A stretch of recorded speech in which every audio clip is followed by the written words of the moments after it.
कटिहार के पाक धरती पर पहुंचे कांग्रेस के राष्ट्रीय अध्यक्ष मल्लिकार्जुन खड़गे जनसभा को किया संबोधित।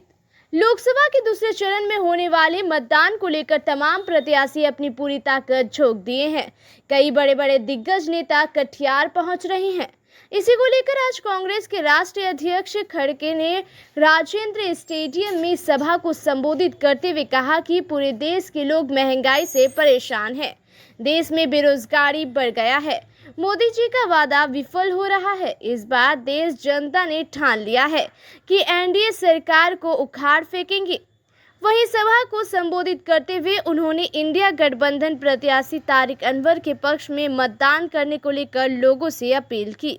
वहीं संबोधन को सुनने के लिए आए हुए लोगों ने भी इंडिया गठबंधन जिंदाबाद के नारे लगाते हुए सहमति जताई। वहीं बीजेपी पर कई आरोप लगाते हुए खड़गे ने कहा कि केंद्र सरकार में बैठी भाजपा सरकार ने विकास किए हैं, मगर वह विकास महंगाई बेरोजगारी है। जाना है हमारे जो नेता हैं बिहार प्रदेश कांग्रेस कमेटी के अध्यक्ष माननीय अखिलेश जी मौजूद हैं। रिक्वेस्ट कौन है? नरेंद्र मोदी सिर्फ तुम हो। इस 10 साल का हिसाब किताब के समाज पर आने वाला दिन चुनाव होगा। तुम चाहते हो लोगों को गुमराह करके तो मिट्टी में दबाने की। मोदी जी आप खूब कोशिश करो हमें मिट्टी में दबाने की, लेकिन हमारी आदत है बार बार उगने की। तो धन्यवाद।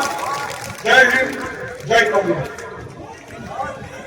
समय के अभाव से मैं सबका नाम लेना थोड़ा मुश्किल है, इसीलिए मैं माफी चाहता हूँ। और सामने बैठे हुए मेरे माताएं, बहनें, किसान भाइयों, नौजवान साथियों और मीडिया के मेरे दोस्तों, ये कटिहार जनसभा कांग्रेस पार्टी के लिए बहुत बड़ा दिन है। आप इतने बड़े तादाद में इकट्ठा हो गए और मुझे पूरा भरोसा है कि बहुत भारी अंतर से इंडिया अलायंस का कैंडिडेट और हमारे दोस्त यहाँ के उम्मीदवार तारिक अनवर जी भारी बहुमत से जीत के आएंगे। ये कटिहार कभी जमाने में बड़ा मशहूर था, क्योंकि यहाँ से लगकर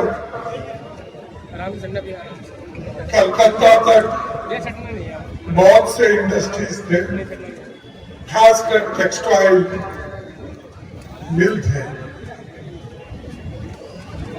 और उससे हजारों लोगों को एम्प्लॉयमेंट मिलता था। कटिहार में खुद 2 मिल थे, एक तो प्राइवेट थी, वो भी बंद हो गई, और एक तो टेक्सटाइल कॉर्पोरेशन का था, वो भी बंद हो गया। ऐसा आहिस्ता आहिस्ता इस कटिहार की शक्ल को बदल दी, लेकिन मोदी जी के 10 साल में बिहार को क्या मिला, बिहार को कौन सी चीजें बीजेपी के प्रधानमंत्री मोदी जी लाए, आप बताइए। तोड़फोड़ सरकार तो बनाते रहे। कभी कभी हमारे तेजस्वी यादव बोलते रहते हैं कि हमारा चाचा भाग गया, भाग गया, भाग गया। मैं बोल रहा हूं चाचा भागने दो, उम्र हो गई, फिर उसको पकड़ के मत लाओ। अगर उसको पकड़ के लाए ये डेंजर है, क्योंकि उसके पास उसूल है ना कुछ है। जिसके पास कोई आइडियोलॉजी नहीं, विचार नहीं, ठीक है किसी ग्रुप में आए, इसका मतलब ये नहीं होता कि आप बार-बार होंगे। अरे दुनिया के लोगों को, हिंदुस्तान के लोगों को आप एक बार बेवकूफ कर सकते हो, चंद लोगों को सदा के लिए बेवकूफ कर सकते हो, लेकिन सारे लोगों को सारे जमाने तक आप बेवकूफ नहीं बना सकते। इंदिरा गांधी जी अपने कार्यक्रम को लेकर जनता के सामने आए, वो भी जनता के लिए गरीबों में एक जागृति उन्होंने पैदा की। ऐसे हमारे चंद उसूल होते हैं, इन उसूलों को लड़ते रहते हैं। बीजेपी का क्या है कि आरएसएस एजेंडा को आगे ले जाना। क्या आप चाहते हैं इस देश में आरएसएस का एजेंडा चले या नहीं? अगर आरएसएस का एजेंडा चलना नहीं है, आपको तारिक अनवर को किसी हालत में जिताना होगा।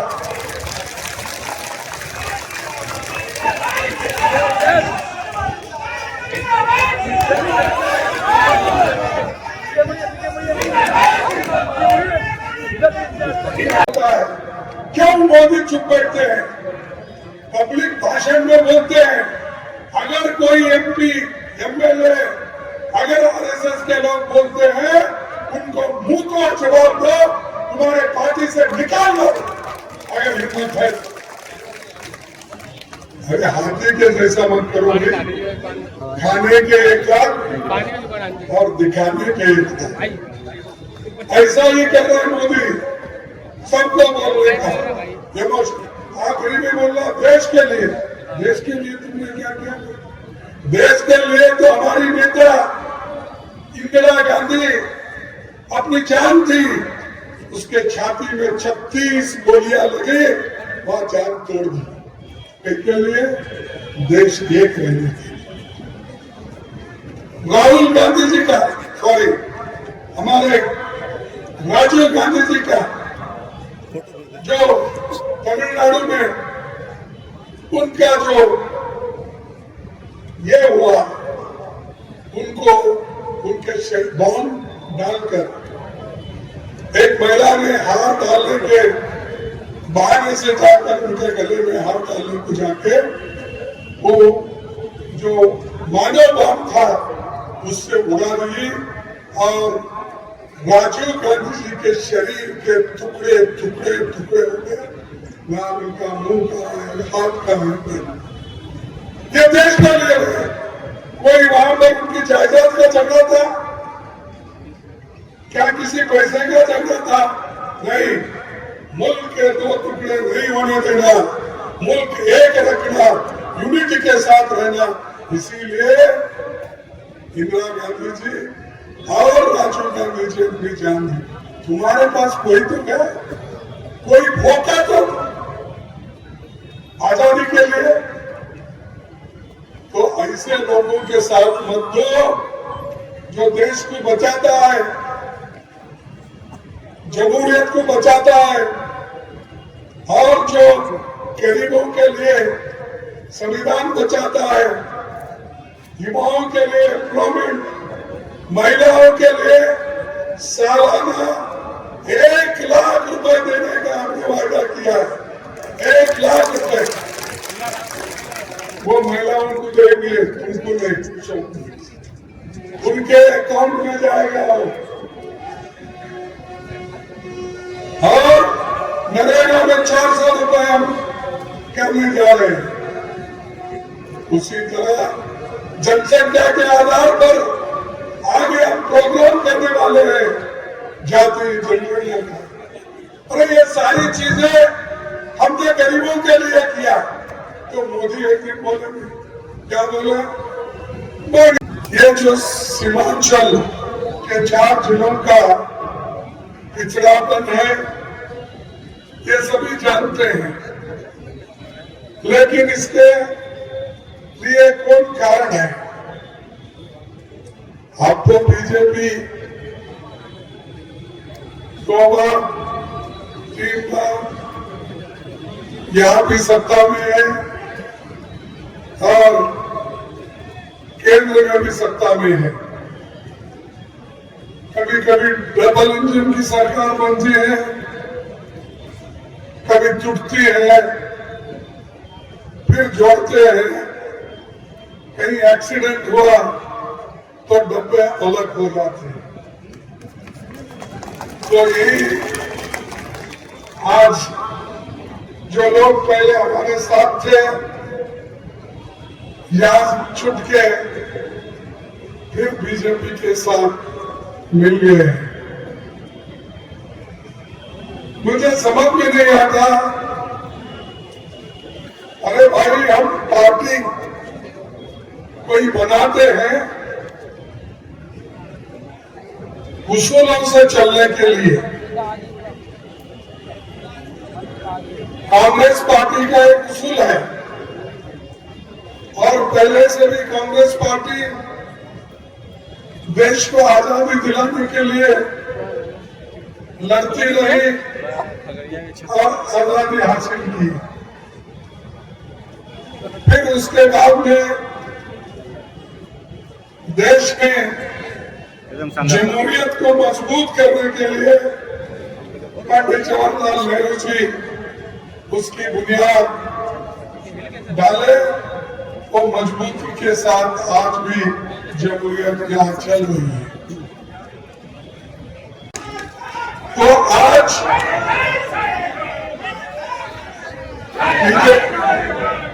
बीजेपी और जेडीयू मिलकर जो ये लोगों को फंसाने का काम फिर कर रहे हैं, आप उससे होशियार रहिए। बिहार में जबरदस्त महागठबंधन की यूनिटी है और ये यूनिटी कोई तोड़ नहीं सकता है, चाहे बीजेपी आने दो, चाहे जेडीयू आने दो, चाहे कोई भी आने दो, क्योंकि जनता हमारे साथ है। लीडर चले गए, अब जब लीडर चले जाता है उसके साथ सारे के सारे तो नहीं जाते। और बेचारे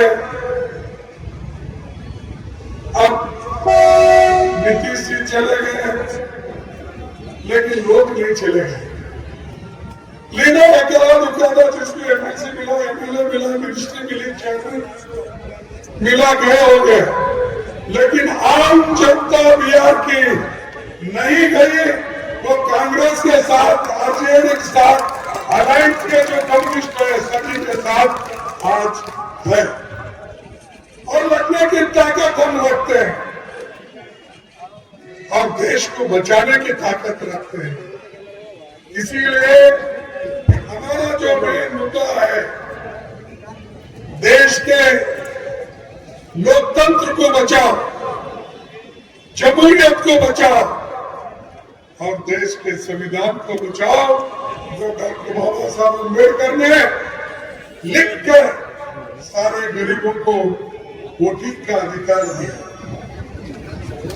आपको मालूम है 70 साल 75 साल पहले हमारे महान बहने यहाँ बैठे हैं, गरीब लोग बैठे हैं, क्या इनको वोटिंग का अधिकार था? आजादी मिलने के बाद नेहरू जी कॉन्स्टिट्यूंट असेंबली में डॉक्टर बाबा साहब अम्बेडकर ड्राफ्टिंग कमेटी के चेयरमैन बनाने के बाद उन्होंने जो संविधान तैयार किया और राजेंद्र प्रसाद जी को जो सौंपा, वही संविधान सबको आज वोटिंग का अधिकार दिया। कहा थे बीजेपी के लोग उस वक्त, कहा थे बीजेपी के लोग को?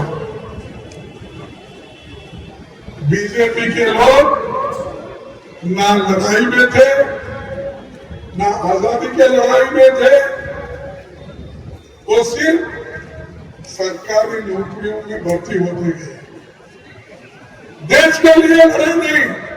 अब आते मोदी जी, भाइयों और बहनों, मैं आपके लिए अच्छे दिन लाऊंगा। लाए हुए अच्छे दिन।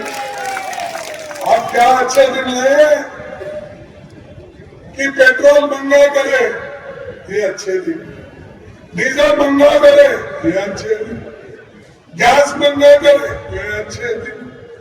और जितनी भी महंगाई आज बढ़ी है, दूध का, आटे का, अरहर का, तुअर दाल का, ये सब जो महंगाई बढ़ गई है, यही अच्छे दिन।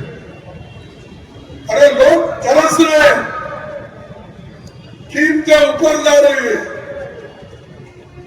और एक तरफ हमारे नौजवान नौकरी के लिए तड़प रहे हैं। इसीलिए हम युवा न्याय देने का हमने निर्णय किया, और आज युवा न्याय के तहत जितने भी सरकारी नौकरियां खाली है, वो हम भर देंगे। 40 लाख के नजदीक नौकरियां युवाओं को देंगे। 1 लाख रुपए अप्रेंटिसशिप कोर्स के लिए हम युवाओं को देंगे। 5,000 करोड़ रुपए का हमने हर स्टेट में फंड बनाकर वहां पर युवाओं को एक ट्रेनिंग देने का पूरा हम काम करेंगे। तो ये जो हमारे कार्यक्रम है, ये कार्यक्रम हम गरीबों के लिए जारी रखेंगे, और इसके लिए आपकी मदद की जरूरत है। बीजेपी के नेता लोग और खासकर मोदी जी, उनके चेले, उनके एमपीज, आरएसएस के भागवत जी, ये मेजॉरिटी पूछ रहे हैं।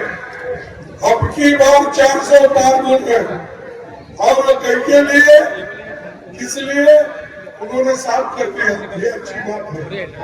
क्या साफ कर दिया?